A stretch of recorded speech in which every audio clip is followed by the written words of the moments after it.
Well, hello everyone. Welcome back to my channel. I appreciate you being here. Today's episode is Growing Older in America. The Golden Years, more like the Lead Years, Part 2.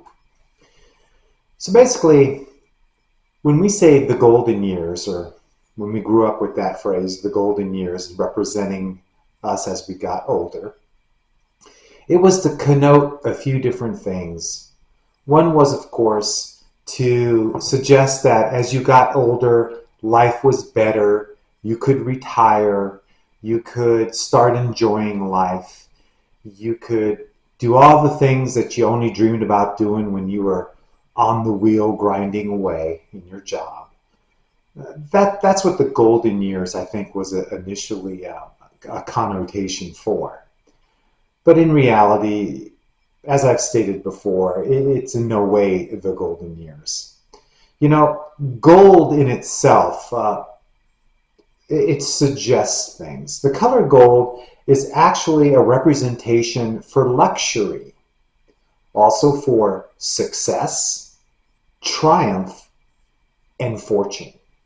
That's what gold represents. Whereas, as I stated before, a more true moniker would be lead. Lead is gray, lead is weighty, it has a connotation of being heavy, and uh, it's something that you have to trod with, and it constantly is bearing down on you. That's a better representation, I think, for retirement, not the golden years. Gray as a color represents loss, it represents maturity, it also represents depression and dullness. So there again, I can relate to that more as I'm getting older than the gold connotation. So I don't want to go too into this, but these colors represent things, and so when these statements are made, it's important to understand really where they're originating from. So I mentioned that I was going to go into a couple topics a little more in depth, and one of them was the scams about as you grow older, and the scams where criminals target older folks. And so one of them is government impersonations. And of course, that one isn't that hard to understand. The problem here, though, is if someone calls you and says they're from the IRS, first of all, the IRS would never call you. They do all their business by mail. But if they would, I mean, if an elderly person thought it truly was the IRS, demanding money, it's always money that they want, right? In these scams. So what makes it tricky is that if this agency is the IRS, or maybe it can be the police department, a local police, or who knows, the FBI, it could be anything. Often that the number they're calling from has been masked to represent the area code of where the real IRS center would be. Like if it would be in Ogden, Utah, it would have the Ogden area code in that number because it's been masked. So it is pretty tricky when it's done like that. So you can't just look at your number on your phone and think, oh, this is a legit government official calling. So that's something that you really have to be aware of, and that's to know that scams are very inclusive and they're very tricky. But government agencies will not be calling you. Another one is the sweepstakes scams. And of course, this one's basically, hey, you've won this amount of money or you've won this prize. And whenever that happens and there's a request for money, you know it's a scam. You're not ever going to be asked for money in order to collect if it's a legitimate prize that you've won, whether it's the lotto or, what have you, that's legitimate. In these scams, basically they're wanting money to pay for taxes on the winnings or to pay it through customs on the winnings. It's always towards some obstacle that's keeping you from this so-called prize. And basically it's just a scam and it's their way to get money. So again, I'm being very brief and very general with these explanations, but they each can get much deeper than this. But I just wanted to touch on these so you can have an idea of what to look out for at a high level. Another scam, the robocall scams. Well, everybody gets robocalls, right? We get them constantly. And with these scams, you have to watch out for those as well, because they're offering goods and services, products that aren't real. They are leading you down a path that is not good, because you're going to part from your money and you're not going to get anything of value in return. So often they're advertisements for products that are not real. Also, you'll get these on your phone as well when in conjunction with emails. And then that will be basically often phishing attempts where they're saying that, your McAfee, is about ready to run out on your computer and you need to renew it. Or, you're going to be open to all sorts of viruses and malware. Again, that's crazy. Or it'll say your Amazon accounts have been suspended because of whatever reason. And there are so many more.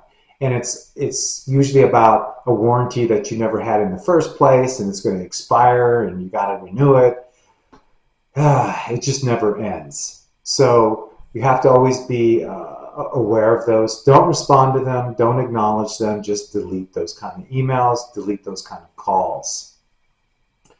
Others, we have investment scams. Well, investment scams, basically, my rule of thumb with investments is I never ever invest with a local person or a one-man shop or one-person shop, a small financial office. I do not invest with them.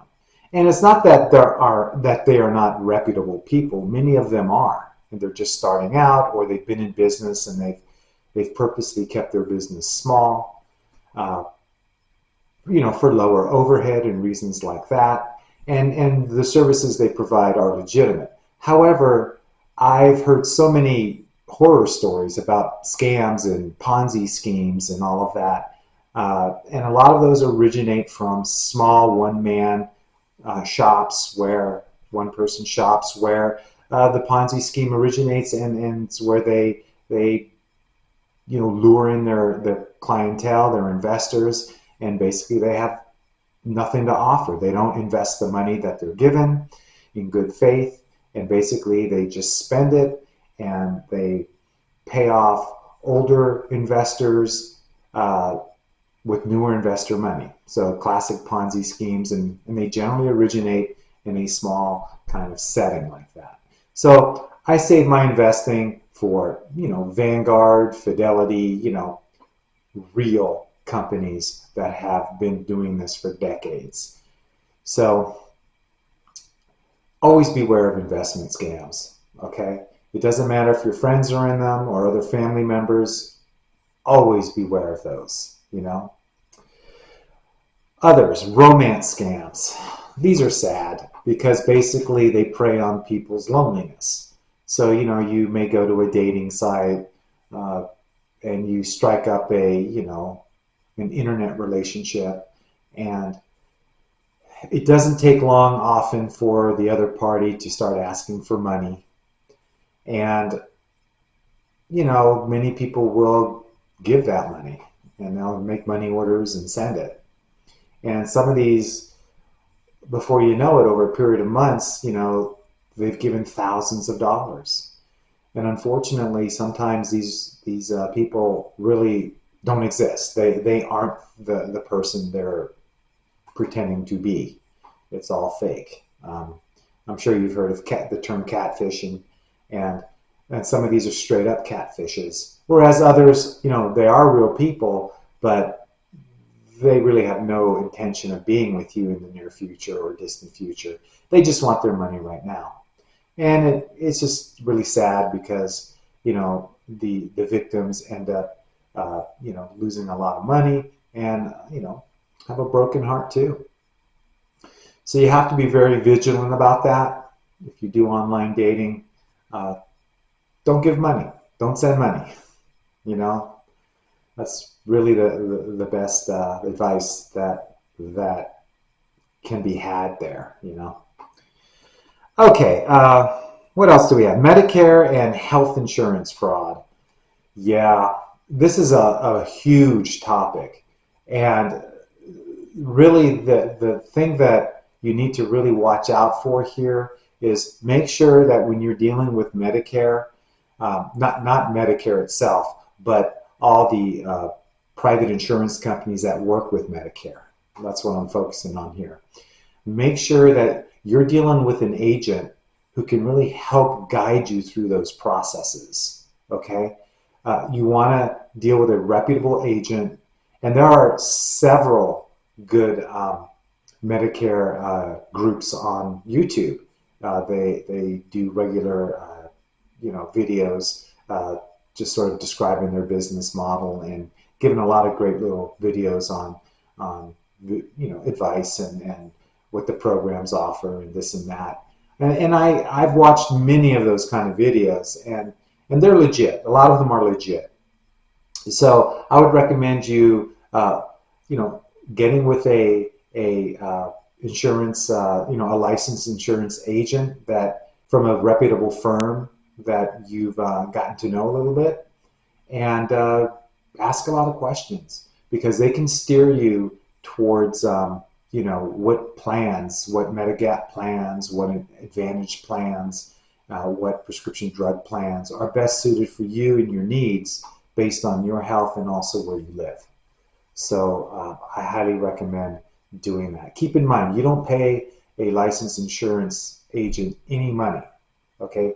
Their money comes in with the insurance company, the private insurance company, when they write your contract, okay? That's when they get their commissions. So you don't pay out of pocket, okay? But the reputable ones will work with you based on what your needs are. They won't just try to jam you into an Advantage plan and say, okay, you're good, and move on. The good ones won't do that. So again, don't rush through any of those kind of Medicare or health insurance decisions. Take your time. If you ever sense you're being rushed, that's a red flag, okay? Okay, and then let me go ahead and end this with just, I said this before in other videos, caveat emptor, buyer beware, It's important to know what you're getting into, no matter what it is. It's important to, be in charge. Don't be led down these rosy paths, okay? Be in charge of your own destiny, okay? Whether you're looking for insurance or whether someone's trying to solicit you for some money for some reason, be aware of what's going on, okay? And that includes everybody, family, friends, not just strangers. Most, older Americans, when they do get ripped off, they get ripped off by people they know. So, caveat emptor, okay? I'll see you in the next video. Thank you for watching. Please like and subscribe. Take care.